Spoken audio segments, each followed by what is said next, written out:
Good news for Canadian canola producers. China has reinstated access to its market for two major players in Canadian agri-food that had been prevented from shipping canola seed to the Chinese market. So this dispute apparently over after 3 years. We're joined by Citeau, Executive Director at the Canadian Agri-Food Trade Alliance. Claire, thanks very much indeed for coming on the show. Give us the background. Why did the Chinese say they were bringing in this ban on canola seed exports? Well, first, thank you very much for having me on behalf of CAFTA, Voice of Canadian Agri-Food Exporters. I think there's been many versions as to what has happened, and I will leave it to others to comment. I think for us, what really matters today is that it's time to really welcome this announcement. It's really great news for trade. It's great news for canola exporters. It's great news for the overall agri-food export-oriented sector. And it's also good for food security at a time the global context remains really challenging. As you know, China is a real important market, a very significant market for agri-food exporters. It's our second largest trading partner. So yes, this is good news, encouraging for the entire value chain. And it sends an important signal that trade plays a critical role in not only supporting our economies, but also ensuring food security. And something that really requires, I will say, global solutions and cooperation, and speaks to the... Sorry to cut you off there, Claire, because you kind of evaded the question off the top. Why did China say it was banning the canola seed exports? Again, I will leave it to the No, you're the expert. You tell us. You tell us. You're the expert.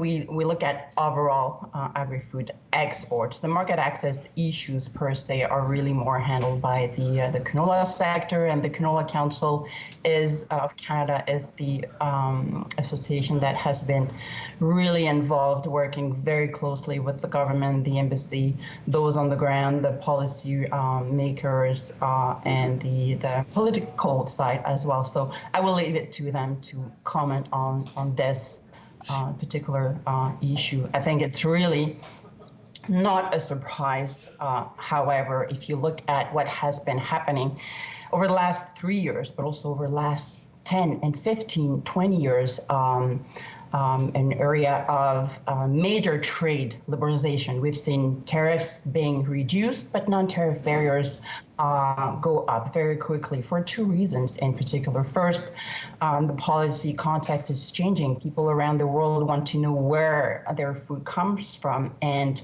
how it was made and so forth. So there's a lot of policy changes happening around the world. And it's not a surprise as well that increasingly food has been a weapon of choice, unfortunately. So for various reasons, and canola has been, and many others, beef, pork, and many others. If you look at the list of non-tariff barriers that have been coming up for various reasons, legitimate and less legitimate reasons, we have close to 400 right now. Sorry, what do you mean? Sorry to cut you off there, just so I have it clear. You mean barriers around the world being put up to food imports?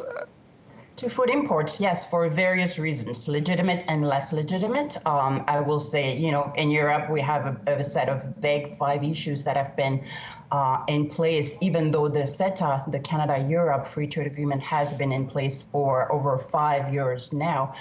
In Mexico, we also are looking closely at a new decree that could have ramification around rules-based and science-based rules-based trade in particular.